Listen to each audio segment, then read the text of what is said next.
से जीवन के अनेक पहलुओं पे बात कर रहे हैं। दाजी का अनुभव हमें बताता है कि कैसे हम उन परिस्थितियों में सही विकल्प चुनें। आज दाजी हमसे बात करने वाले हैं एक ऐसी परिस्थिति के बारे में जिसका अनुभव बहुत से लोग आधुनिक जीवन में कर रहे हैं। यह है अकेलापन।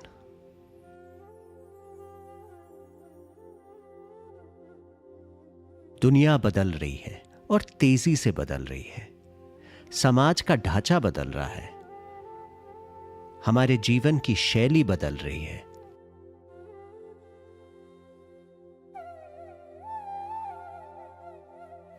जहां पहले खानदान साथ रहता था, परिवार साथ रहता था, अब सब अलग अलग रहते हैं।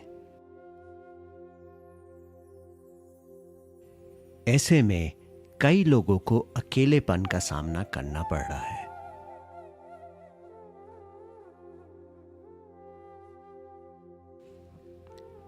आइए अब साथ में देखते हैं ये फिल्म, जिससे शायद हमें अकेलेपन की बेहतर समझ हो जाए।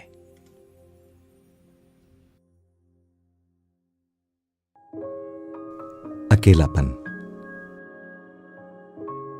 मेरे ख्याल से ये पूरी दुनिया, संपूर्ण विश्व इस भयंकर रोग से ग्रस्त है जिसे हम अकेलापन कहते हैं। अकेलापन वो स्थिति होती है जहां हम संपूर्ण रूप से सभी से अलग थलग होते हैं।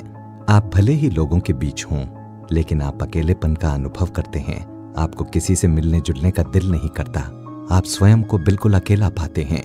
ये स्थिति कुछ हद तक भावनात्मक स्तर पर किसी से भी न जुड़े होने से उभर कर आती है। ये भावनात्मक अलगाव व्यक्ति को अकेलापन महसूस करवाता है। लेकिन ऐसे भी मौके होते हैं जब पहाड़ों पर आप अपने घर में अकेले होते हैं और फिर भी आपको अकेलापन महसूस नहीं होता। चाहे आप अपने परिवार के बीच हों और खान पान भी उनके साथ कर रहे हों, तब भी आप अपनी ही दुनिया में खोए हुए हो सकते हैं। तो एकांत में रहने और अकेलेपन में फर्क होता है। मनोवैज्ञानिक तौर पर कहूं तो अकेलेपन के कई चेहरे होते हैं। मान लेते हैं कि आपके अंदर हीन भावना भी है। हालांकि आप अपने प्रियजनों से घिरे हुए होते हैं, लेकिन आप इस संपर्क को नकार देते हैं। मेरा कोई नहीं, आपने नकार दिया है। मुझे किसी से मेल जोल करने की जरूरत नहीं। मैं इसका हिस्सा नहीं बनना चाहता। ऐसे लोग अकेलेपन की वजह खुद ही होते हैं। वो अहंकार से भरे होते हैं। लेकिन जब आप गहराई से इस सब को देखते हैं तो आप कहेंगे कि अरे, ये व्यक्ति तो अकेलेपन का शिकार है और इसकी एकमात्र वजह उसका घमंड है। स्वयं के अकेलेपन का दूसरों से कोई लेना देना नहीं होता। जब आपको अकेलापन महसूस हो तो इसे एक इशारा समझिए, अंदर से एक इशारा। ऐसे में हमारे भीतर कुछ ऐसा होता है जिसकी देखभाल करने की जरूरत होती है।